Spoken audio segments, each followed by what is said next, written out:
Hello, once again, ladies and gentlemen. I'm Dana Augusta, the host of the Historically Speaking Sports podcast, the podcast that gives you the best of sports from back in the day. And on this edition of our little daily Today in Sports History, we're going to be talking about a pro football team that moved from one historic venue to another historic venue. We're also going to talk about the beginning of one of the great coaching dynasties in all of professional sports, and also the drafting of that particular team's one of their greatest players, as well as one of the greatest Super Bowls to ever take place. All of this taking place on Today in Sports History, brought to you by the Historically Speaking Sports podcast.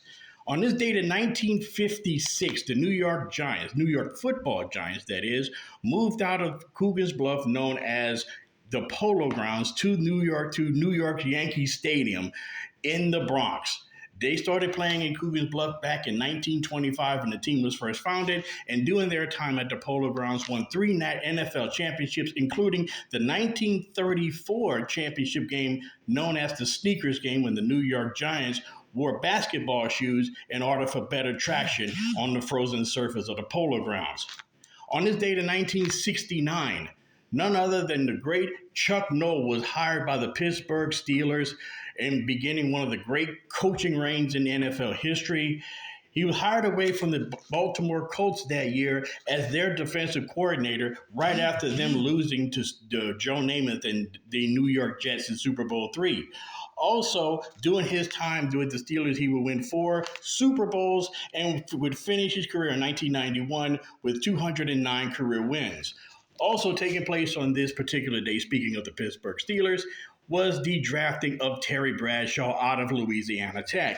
He, of course, will go on to win 4 Super Bowls with the Pittsburgh Steelers, including MVP performances in Super Bowls 13 and 14. He would finish with 28,000 passing yards, 212 touchdowns, with 32 rushing touchdowns to boot. And finally, on this date in 1991, we have Super Bowl 34 with the New York Giants facing off against the Buffalo Bills in Super Bowl 25.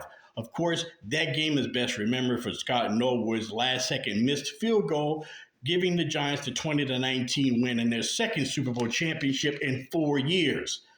Otis Anderson, veteran running back, most notably of the then St. Louis Cardinals, he was named MVP with his practice pants and all, running for 102 yards on 21 carries with a touchdown in that particular game.